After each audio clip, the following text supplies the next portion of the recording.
seminário que nós estamos falando das 7 frases de Jesus na cruz.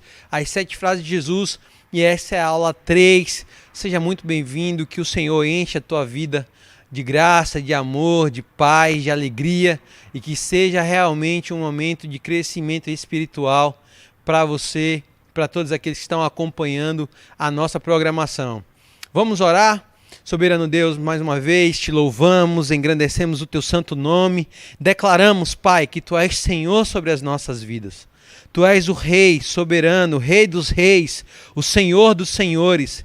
Queremos nesse momento declarar a nossa pequenez diante do Senhor, te pedindo, Pai, fala conosco pela tua misericórdia.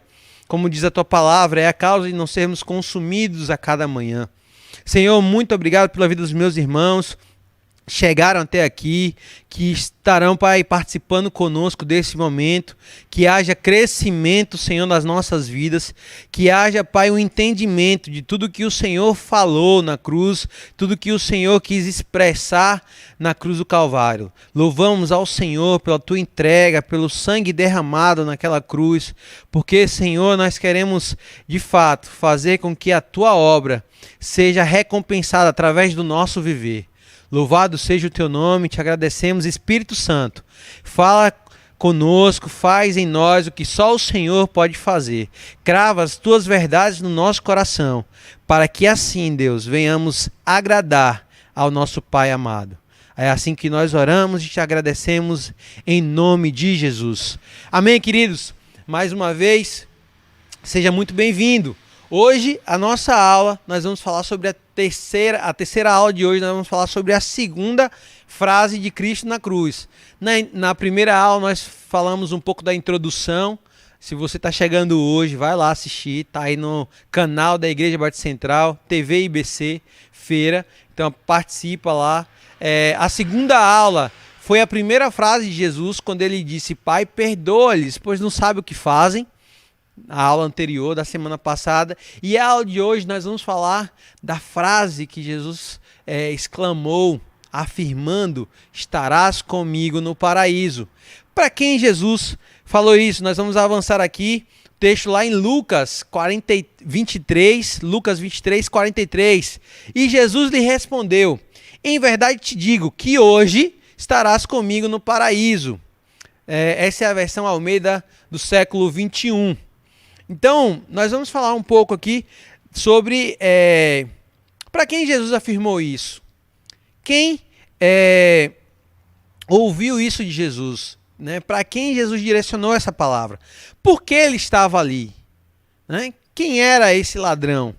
O que ele fez para ouvir isso de Jesus? Ele foi batizado? Ele fez boas obras? Ele se tornou um crente fiel? Nós vamos ver algumas implicações do que está acontecendo naquele momento da história. E aí nós temos aqui o texto que nós vamos abordar, nós vamos dissecar um pouco esse texto, lá em Lucas 23, 39, e diz assim, então um dos criminosos crucificado blasfemava dele, dizendo, tu não és o Cristo? Salva-te a ti mesmo e a nós. Mas o outro, repreendendo, disse, não temes a Deus, nem sofrendo a mesma condenação? Nós, na verdade, estamos recebendo com justiça o que nossos atos merecem, mas este homem não fez mal algum. Então disse, Jesus, lembra-te de mim quando entrares no teu reino? E Jesus lhe respondeu, em verdade te digo que hoje estarás comigo no paraíso. Esse texto tem uma riqueza maravilhosa, uma profundidade incrível. E vamos tentar aqui trazer algumas verdades nesses versículos que talvez você nunca tenha percebido.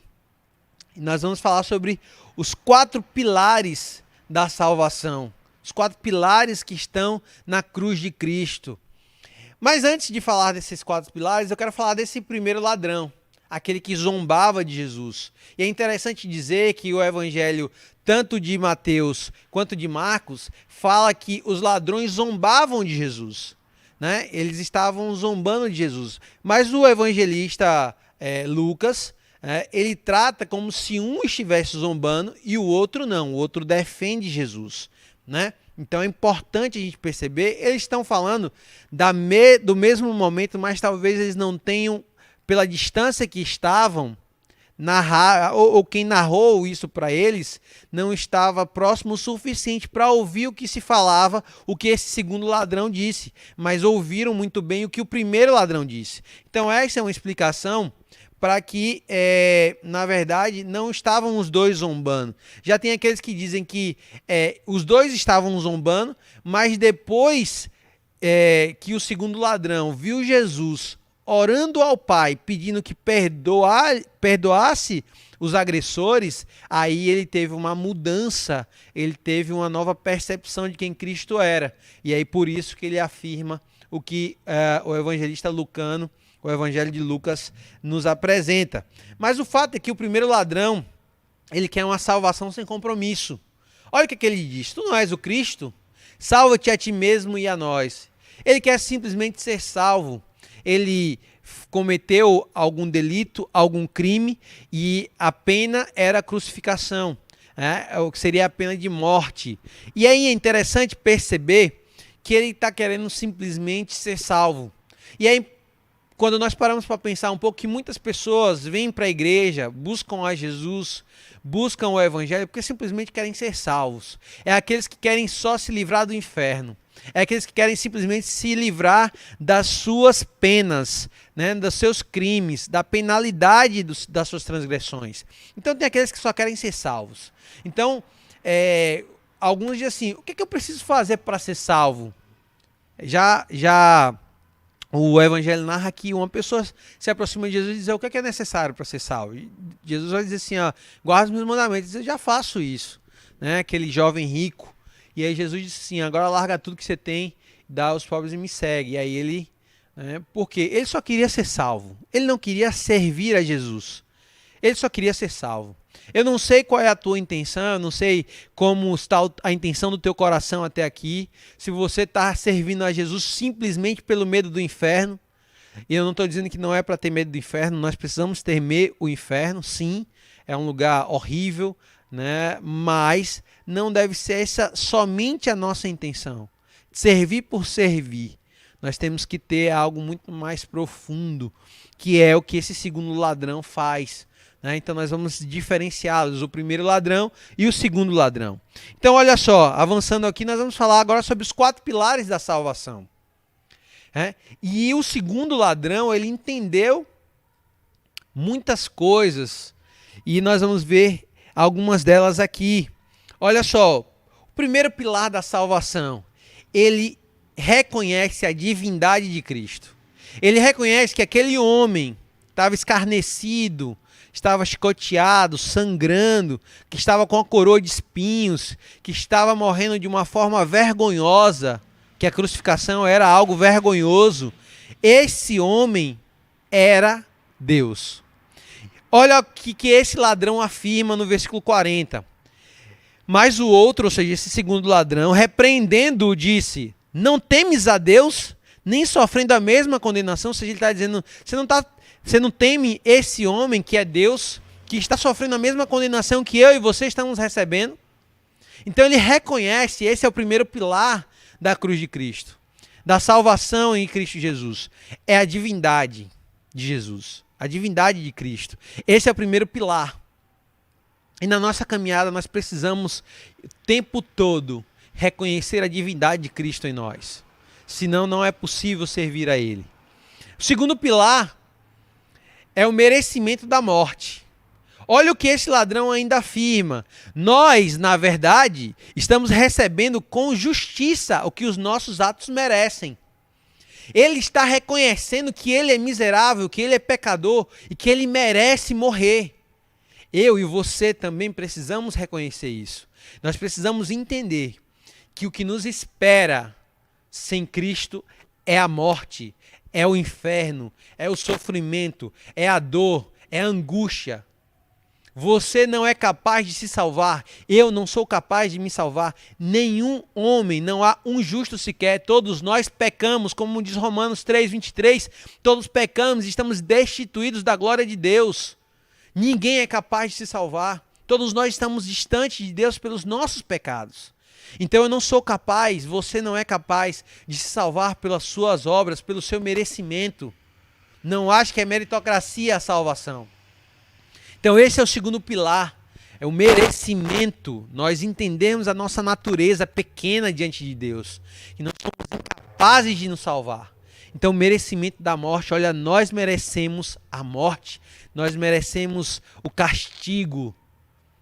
É isso que nós precisamos entender. Esse é o segundo pilar. Avançando um pouco mais, nós temos aí o terceiro pilar da salvação, a inocência de Cristo. Olha o que o ladrão afirma: mas este homem, esse aqui que está morrendo ao nosso lado, no meio de nós, como um transgressor, este homem não fez mal algum, esse homem é inocente. Esse homem está assumindo uma posição que não é dele, um lugar que não é dele. Ele está tomando um castigo que não pertence a ele. Porque a palavra diz lá em Isaías que o castigo que estava sobre nós, o Senhor lançou sobre ele. Esse é o amor de Deus. Então o terceiro pilar é esse, a inocência de Cristo. É a obra substitutiva. Ele tomou o meu lugar, ele tomou o teu lugar. E é graças a essa ação, é graças a essa entrega que nós temos também, né, acesso à salvação. E o quarto e último pilar é a essência da graça de Deus. O pilar da salvação que esse ladrão entende, ele diz assim, então disse, ele está dizendo para Jesus, Jesus, lembra-te de mim quando entrares no teu reino. Queridos, eu acho isso impactante, eu acho isso tremendo, porque esse homem, mesmo não sendo um dos discípulos de Cristo, ele acreditou na graça de Jesus. É engraçado, é importante perceber que nem Judas, que errou, que falhou ao vender, ao trair Jesus, ele não tinha entendido a graça. Porque ele não se arrepende, ele não se acha digno de receber o perdão de Jesus. Ele vai e se mata. Quem é esse homem? Que ladrão é esse? Que transgressor é esse? Que entendeu isso? Que ele entendeu esses 4 pilares da salvação? Ele não era um dos discípulos de Cristo. Então, eu fui pesquisar. Quem é esse homem? E aí nós não temos fatos para afirmar quem ele era. Mas existem algumas evidências que eu achei interessante e eu gostaria de compartilhar com vocês. Alguns dizem que esses 2 homens eram discípulos de Barrabás. Eram seguidores de Barrabás. Quem era Barrabás? Ele era um homem que estava lutando contra Roma. Ele era um militante daquela época.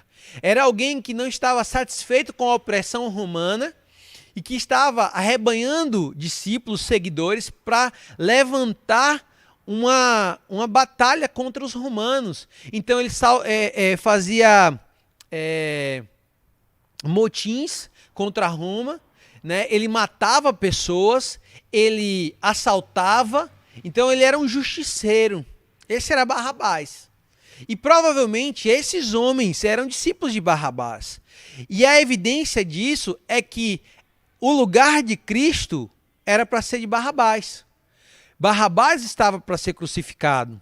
Mas nesse mesmo dia, o povo diz: solta Barrabás, crucifica Cristo. Ou seja, existiam 3 pessoas para serem crucificadas. Esses 2 ladrões e Barrabás. Mas quando o povo pede, era uma tradição da época que um preso, um prisioneiro fosse liberto porque era festa e as autoridades queriam agradar ao povo, que o povo estivesse feliz, pedem para soltar Barrabás. E aí agora o que tem que fazer com Jesus? Crucifica-o. Então, se esses homens de fato eram, e eu não posso afirmar porque o texto não diz isso, né, são só evidências, mas se eles são seguidores de Barrabás, eram homens que também estavam lutando contra o reino, contra o reinado de Roma sobre Israel, sobre a opressão, o jugo que estava sobre aquela nação. Então eles eram malfeitores, eram homens que muito provavelmente haviam matado pessoas, haviam roubado, haviam feito coisas, ações que eram descartáveis para aquela sociedade, que eram reprovadas pela sociedade, pelo menos pelo governo romano. Então esses ladrões, esses homens estão na cruz e eles estão recebendo a paga dos seus atos, eles estão recebendo o que eles mereciam. Então perceba que esses dois ladrões, esse segundo, ele tem um senso de justiça. Ele consegue dizer, olha, o que eu estou recebendo eu mereço. Ele tem esse senso de justiça. Né? Já o outro está querendo a salvação. Por quê? Porque ele queria descer dali e voltar a fazer tudo o que ele estava fazendo. Por quê? Porque ele estava com um propósito que ele não entendeu o que Jesus tinha. Então esses dois ladrões, muito provavelmente eram militantes, eram pessoas que estavam guerreando a favor de Israel contra Roma. Ou na tentativa, como existiam vários grupos, né, como os Zelotes e tantos outros ali em Israel. Então, esse segundo ladrão, ele capta esses 4 pilares da salvação. Né? E eu gostaria aqui de perceber, compartilhar com você um pouco do qual foi o entendimento desse segundo ladrão. Então, olha só, ele diz, em outras palavras, ele está dizendo, Jesus, eu entendi a tua obra substitutiva. Eu entendi que tu és um rei, mesmo contra os fatos, mesmo te vendo sem nenhum tipo de glória, mesmo sendo escarnecido, mesmo sem a tua coroa sendo de espinhos, mesmo sendo as tuas vestes não sendo vestes de rei, mesmo não estando no seu trono, então ele creu contra as evidências. Esse ladrão, ele entendeu que Jesus era rei, porque ele diz, olha, lembra-te de mim quando entras no teu reino. Quem é que tem reino? Quem tem reino é rei. Então ele está reconhecendo que Jesus é rei. E ele entendeu que Jesus estava ali numa obra substitutiva, morrendo como inocente, no lugar dos transgressores, que somos eu e você. Jesus, o ladrão está dizendo, Jesus, eu entendi que o teu reino, ele é eterno, o teu reino é pós-morte, é transcendente, é um reino que não está preso a este mundo, a essa a carnalidade que vivemos aqui. É um reino eterno. Porque ele está dizendo, olha, quando tu vieres em teu reino, lembra-te de mim. Então é tremendo a percepção desse ladrão. E por último, ele diz, Jesus, eu entendi. E eu acho isso aqui fundamental para a gente caminhar com Cristo. Ele disse, olha, eu entendi que há espaço no teu reino para pessoas como eu. Há espaço, olha, eu me arrepio todo. Há espaço, Jesus, no teu reino para pessoas miseráveis como eu sou. Pecadores como eu. Gente miserável, indigna. Se você não se acha assim, se você não percebe essa graça, se você não consegue captar essa essência do amor manifestado através da graça, você precisa hoje, você precisa no momento que você está assistindo esse seminário, ser tocado pelo Espírito Santo e dizer ao Senhor, Senhor, eu reconheço que eu sou miserável, mas eu reconheço que o Senhor me ama e o Senhor me aceita como eu sou. O Evangelho diz o seguinte, olha, Jesus te aceita como você é. Não importa quais são os teus pecados, se você é prostituto, se você é alcoólatra, se você rouba, não importa se você vê pornografia, não importa. O Senhor te aceita como você é. Ele aceitou esse ladrão como ele era. Ele não disse assim, olha, se você se batizar, se você fizer boas obras, eu posso até te aceitar. Não é isso que Jesus diz. Jesus o aceita como ele é e ponto. Agora, Jesus traz agora uma nova vida, um novo propósito e diz assim, agora você precisa melhorar como pessoa. Agora você tem que evoluir. Agora você tem que abandonar o teu pecado. Então Jesus está dizendo, olha, eu te aceito como você é, mas agora é a hora de você mudar. Vem cá que eu quero te limpar. Vem cá que eu quero cuidar das tuas feridas. Vem cá que eu quero te lavar com o meu sangue precioso. Então tem muita gente que diz assim, Jesus me aceita como eu sou, então eu vou continuar aqui a vida do jeito que eu sempre levei, vou continuar vendo pornografia na internet, vou continuar traindo minha esposa, vou continuar batendo, agredindo a minha esposa, vou continuar tratando mal os meus filhos. Então, não é isso que Jesus quer fazer na tua vida. Ele não quer só te salvar do inferno, certo? Ele quer transformar a sua vida, tratar suas mazelas. Então esse ladrão diz assim, olha, existe espaço nesse reino para mim. Porque ele não faz uma pergunta para o Senhor, Senhor, se tu lembrares de mim, será que tu pode? Não, ele faz uma afirmação, Jesus, lembra-te de mim quando entrar no teu reino. Ou seja, ele entendeu que no reino de Jesus há espaço para pessoas miseráveis como eu e você. E eu gosto de dizer que esse ladrão é a primeira pessoa que entende no Novo Testamento a graça de Deus manifestada em Cristo Jesus. Porque ele não precisa fazer nada a não ser reconhecer esses 4 pilares da salvação. Voltando aqui, recapitulando, os 4 pilares da salvação, ele reconhece a divindade de Cristo. Ele reconhece que ele é merecedor da morte, que ele é miserável, que ele é pecador e que ele precisa de um Salvador. Ele reconhece que Jesus é inocente, que ele estava morrendo no nosso lugar. A inocência de Jesus. E por último, ele entende a essência da graça. É favor não merecido, queridos. Nós não merecemos a graça de Deus, nós não merecemos o amor, nós não merecemos a salvação. É presente de Deus, é dom gratuito, para que ninguém se glorie, como diz lá em Efésios capítulo 2. Você não merece, eu não mereço, não importa o que você venha fazer. Se você entregar a sua própria vida, você ainda não vai ser digno de ser salvo. Mas a salvação vem em Cristo Jesus. Isso é impactante, isso é tremendo, isso é libertador. Então você não serve para ser salvo. Você é salvo, por isso você serve.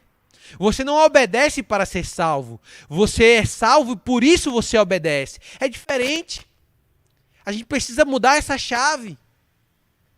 Por que eu venho para a igreja? Por que eu dizimo? Por que eu oferto? Porque eu sou salvo. Eu não vou dizimar e ofertar para ser salvo. Eu vou dizimar e ofertar porque eu já sou salvo. Eu sirvo as pessoas porque eu já sou salvo. Eu não vou servir porque, se eu não servir, Deus não vai me salvar. Não. Não é assim que funciona. Eu e você somos salvos pela graça. Agora, a resposta a essa salvação é a santificação. Amém? Avançamos. A resposta de Jesus a esse ladrão, ao segundo ladrão, é tremenda. Jesus diz, olha... E Jesus lhe respondeu, em verdade te digo, que hoje estarás comigo no paraíso. Jesus garante algo, que esse homem estará com ele no paraíso. Isso não tem como contestar, o texto é muito profundo nessa afirmação, que ele estará no paraíso com Jesus. Porém, existe uma discussão, uma polêmica, em cima do momento que ele estaria no paraíso. Por quê? Porque essa palavra, o que aqui, não está lá no texto original. Então, em verdade te digo, hoje estarás comigo no paraíso, seria a palavra original, seria a frase, o versículo original no grego koine. Porém, o grego ele não tem pontuação, ele não tem vírgula, não tem ponto, ele é um texto direto. Então, esse texto nós podemos ler ele de 2 formas. Em verdade te digo hoje, eu estou te dizendo hoje, que você estará comigo no paraíso. Olha só, eu estou te garantindo isso hoje. E outra forma é, eis que eu te digo, vírgula, hoje estarás comigo no paraíso. Porém, essa segunda afirmação, eu acho que ela vai um pouco de encontro a outros textos, certo? Que eu gostaria de compartilhar aqui. Eu gosto muito mais da ideia que a tradução colocou esse que aí e acabou tirando um pouco a ideia. Então, eu gosto muito da ideia de que Jesus estava dizendo o seguinte, ó, em verdade te digo, hoje. Por que Jesus está fazendo questão de dizer esse hoje, que para muitos é uma redundância. Porque se eu estou te dizendo, eu estou te dizendo agora, eu não posso te dizer ontem, eu não posso te dizer amanhã, eu estou te dizendo hoje. Mas por que Jesus faz questão de afirmar isso? Porque Jesus, nesse momento, está dizendo, olha, ladrão, não é nada que você ainda vai fazer, não é nada que você fez no passado que está te dando o direito de estar comigo no paraíso. É o que você está fazendo agora, nesse exato momento, que são os 4 pilares lá que nós já falamos. Então, Jesus está fazendo questão de consolidar o que o ladrão disse. Dizendo, olha, em cima dessa tua palavra, dessas tuas afirmações, dessa tua percepção, eu quero te garantir agora que você vai estar comigo no paraíso. Não é porque você saindo daqui você vai se batizar, não é porque saindo daqui você vai fazer alguma obra. Não, nada disso. É pelo que você fez aqui e agora. Estou te garantindo agora que você vai estar comigo no paraíso.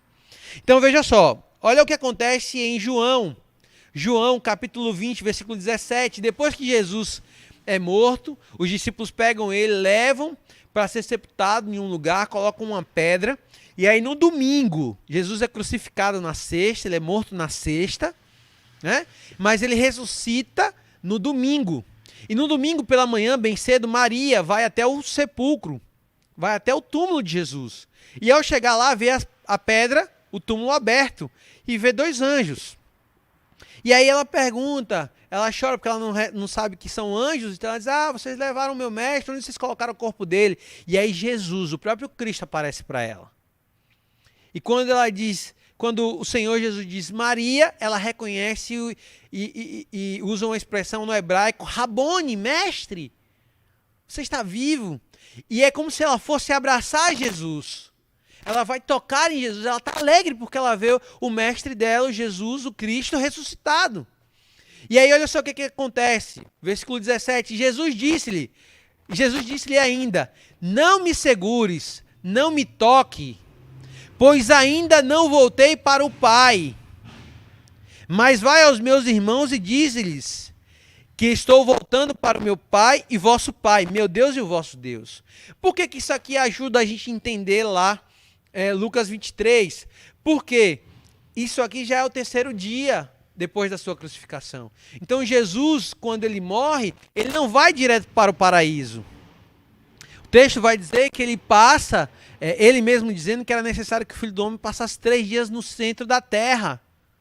Então, somente quando ele ressuscita, é que ele exclama que ainda não foi ter com o Pai. Então, ele não tinha ido ainda ao paraíso.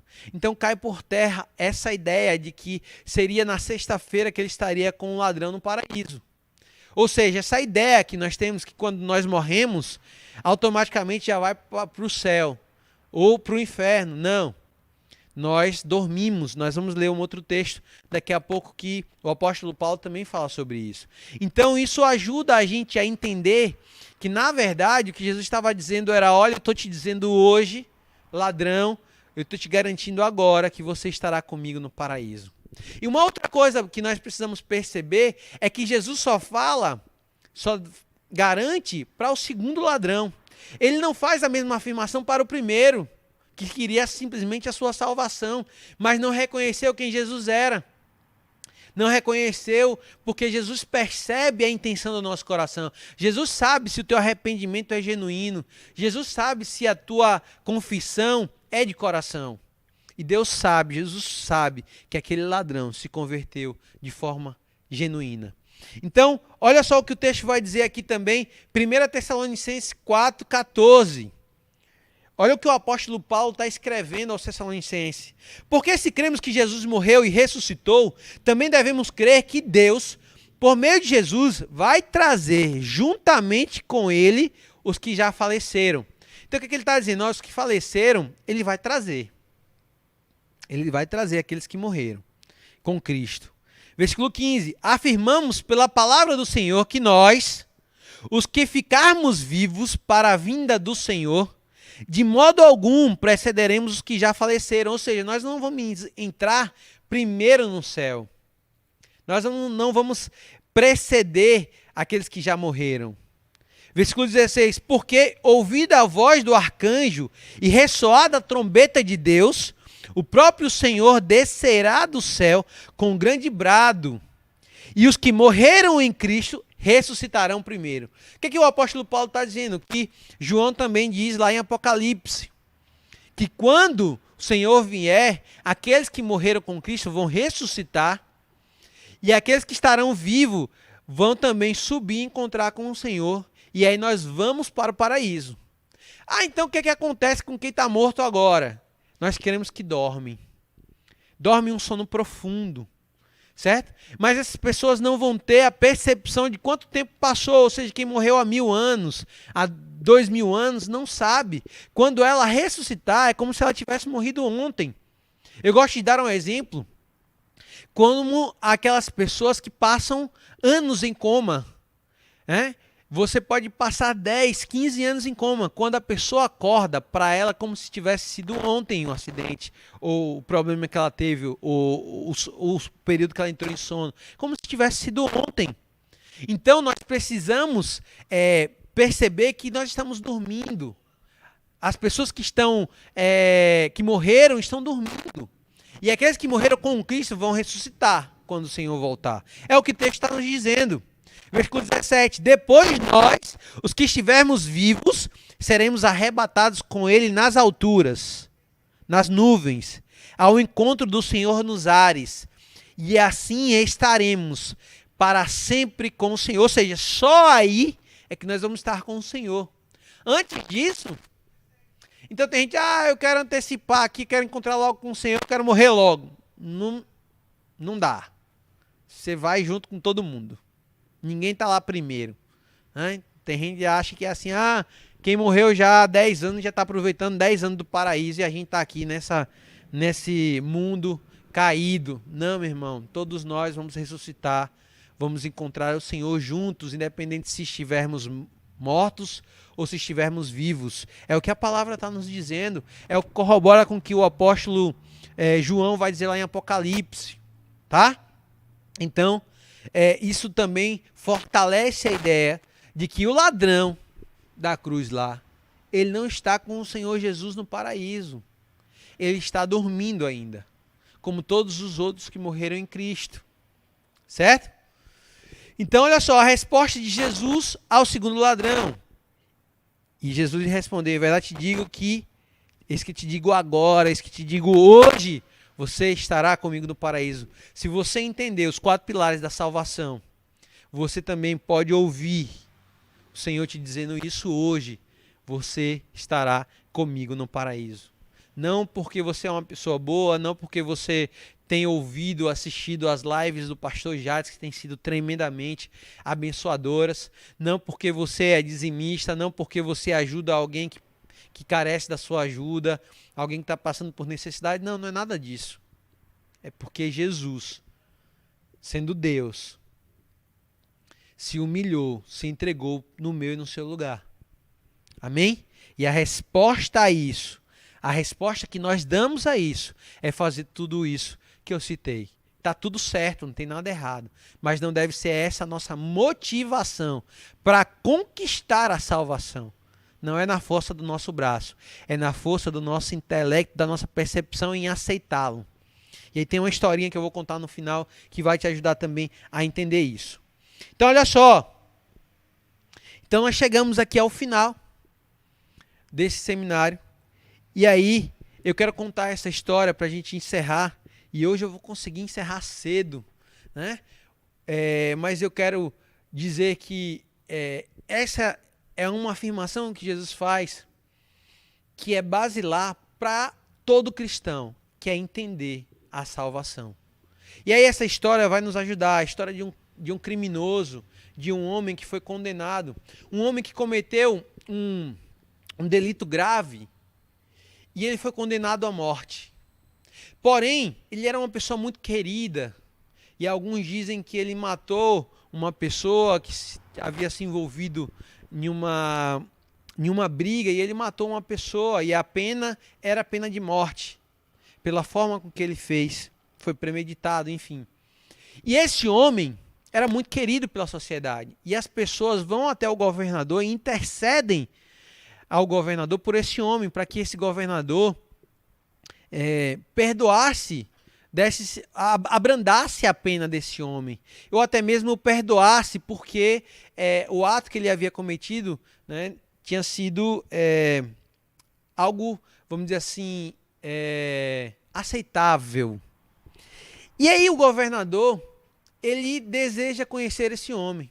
Então ele se veste de pastor, ele coloca uma roupa de pastor, ele pega uma Bíblia, ele coloca a carta de perdão, a carta de alforria dentro da Bíblia, e ele vai até o encontro desse homem na prisão. E ele chegando lá diz: olha, eu estou aqui e eu tenho algo importante para você aqui. Eu tenho algo para você aqui. E aí esse homem, quando vê esse pastor, ele fica indignado e ele começa a cuspir e dizer: sai daqui, eu não quero saber de você, eu não quero saber quem você é, saia daqui. Ele falou: calma, eu tenho algo importante para você aqui na Bíblia. Eu tenho algo importante que você precisa saber. Ele falou: não quero saber de nada, saia daqui. E ele começa a jogar as coisas nesse homem, nesse governador, que ele não sabia que era o governador. E aí ele expulsa o governador, expulsa aquele homem daquele local, e aí o governador vai embora. E o carcereiro chega para ele e fala: você é um idiota, você é burro. E ele diz: mas por que eu sou burro? Eu não quero saber desse negócio de evangelho, eu não quero saber da palavra de Deus, não quero saber desse negócio de Bíblia, de pastor. E aí ele diz: você é um idiota. Na verdade, aquele homem não era um pastor, era o governador. E o que ele tinha dentro da Bíblia era a sua carta de perdão. Você seria liberto.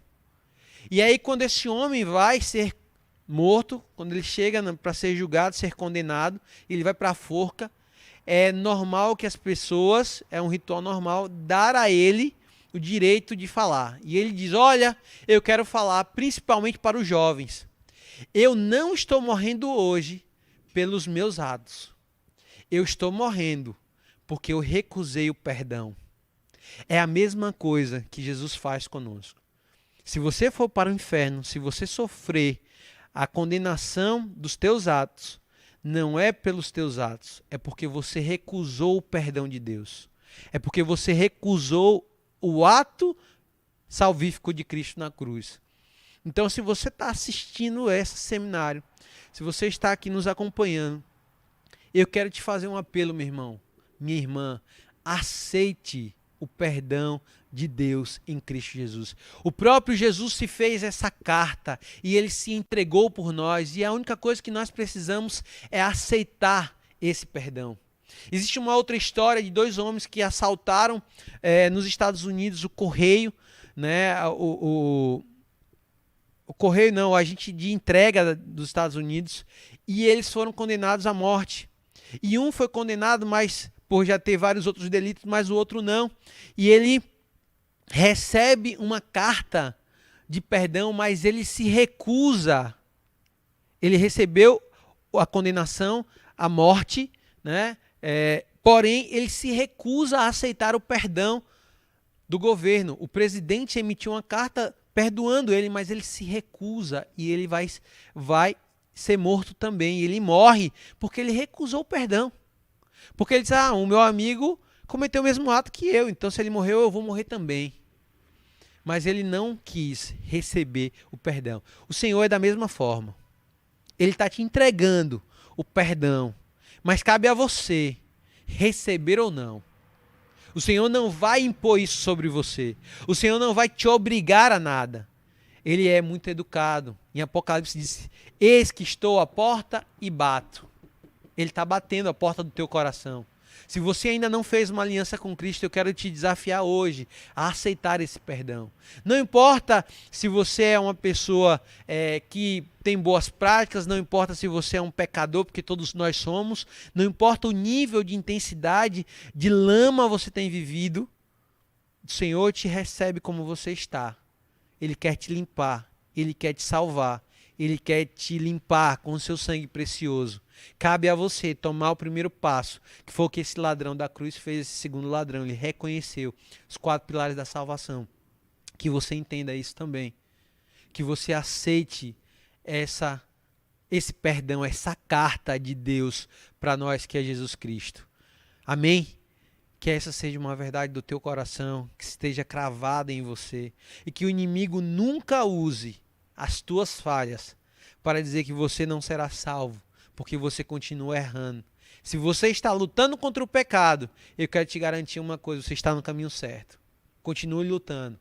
Continue batalhando para vencer dia após dia as suas mazelas, os seus erros, as suas transgressões.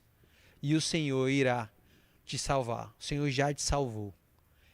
Essa carta está para você, está para mim, todos os dias. Bastamos que nós tomemos posse dela, em nome de Jesus. Amém? Queridos, Deus abençoe. Vamos orar. Ah, Deus soberano, Pai querido, nós queremos exaltar o teu santo nome, agradecer por essa obra maravilhosa, o teu amor imensurável, a tua graça manifestada em Cristo Jesus. Obrigado porque mesmo sendo Deus, se esvaziou, assumindo a forma de homem, morreu a morte de cruz para a remissão dos nossos pecados. Obrigado, Jesus, pela tua entrega. Obrigado porque o Senhor, como um Cordeiro de Deus que tira o pecado do mundo, não abriu a boca, não reclamou, não murmurou, e todas as tuas falas na cruz são para a nossa edificação, são para o nosso crescimento, são para a nossa percepção daquilo que o Senhor tem para cada um de nós. Obrigado, Espírito Santo. Ministra as nossas vidas, ministra a vida dos meus irmãos, liberta-os do jugo da religião, liberta-nos, Pai, de tudo aquilo que nos impede de te servir pelo amor, tudo aquilo que nos impede, toda dúvida acerca da nossa salvação seja lançada por terra agora, em nome de Jesus. Não é pelas nossas obras, não é pelo aquilo que nós fazemos ou deixamos de fazer, não é se nós estamos em dia com o nosso dízimo, não é um carnê, não é o pagamento de um clube, não, Senhor, dízimo, oferta, generosidade de um coração que reconhece que o Senhor nos salvou, que o Senhor é misericordioso. Ah, Deus, que nenhum de nós venhamos pagar, venhamos morrer, venhamos, Pai, experimentar o inferno, porque não aceitamos o teu perdão. Ah, Pai, no nome de Jesus, eu te peço que essa palavra alcance o coração de todos aqueles que estão nos assistindo. Ah, Deus, que essa palavra seja libertadora, Pai. Como ela foi na minha vida, como ela tem sido em mim, Pai. Pela tua misericórdia, o Senhor me use esse canal, use essa ministração para tocar a vida dos meus irmãos, que muitas vezes são oprimidos pelo inimigo, trazendo acusações, trazendo o entendimento equivocado da tua graça. Deus nos faz entender a essência do teu evangelho. É assim que nós oramos, Pai, te agradecemos. E resposta a isso queremos dar a nossa vida, Senhor. Queremos entregar tudo que nós somos, tudo que nós temos ao Senhor e te servir com todo o amor. E te servir para glorificar o teu santo nome. É assim que nós oramos, Pai, te agradecemos, em nome de Jesus. Querido, se essa palavra abençoou a tua vida, nós queremos te pedir um favor, compartilha aí nos grupos de WhatsApp, para que outras pessoas sejam tocadas por essa palavra. Se você puder, se você quiser também dá um like, não porque nós queremos a aceitação dos homens, não porque nós queremos elogio, mas porque isso ajuda para que essa programação alcance mais pessoas.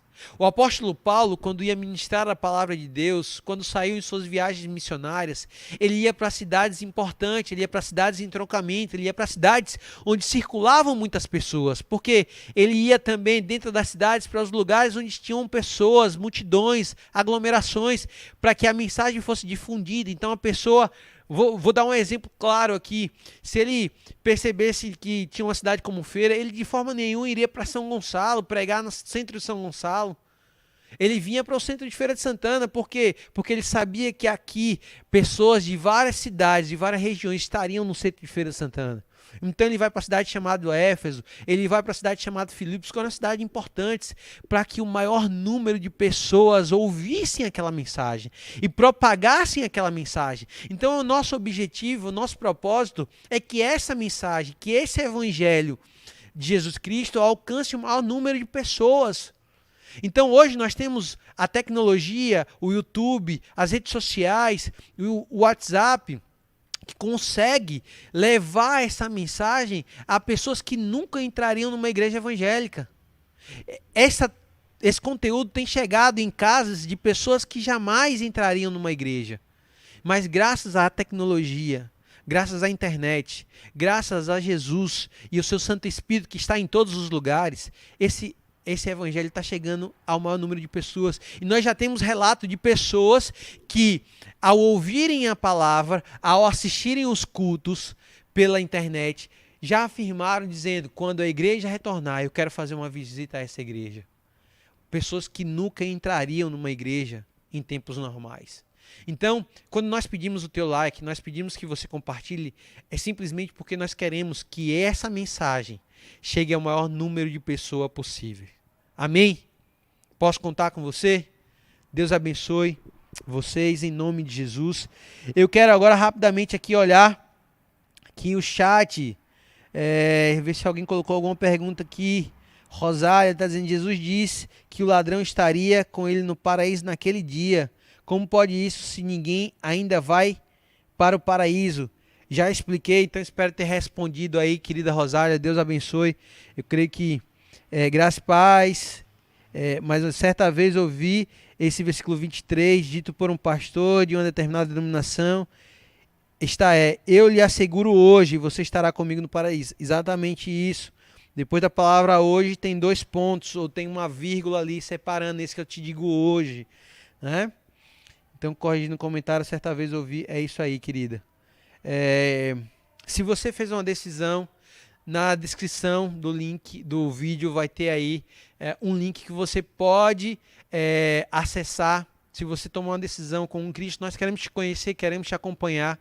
Ou se você não achar aí a descrição, o link, você vai acessar www.ibcfeira.com/decisão. Lá vai ter um formulário que você preenchendo, nós aqui da Igreja Batista Central, em Feira de Santana, vamos entrar em contato com você para te acompanhar, independente do lugar que você esteja, certo? Nós queremos te conhecer para te acompanhar. Amém, shalom, pronto. Palavra esclarecedora, amém. Edificante demais, Izinha. Deus abençoe vocês. Rosália colocou aí, respondeu, pastor, obrigado. Deus abençoe, queridas. Meus irmãos, estamos encerrando. Mais uma vez, muito obrigado por você estar nos acompanhando.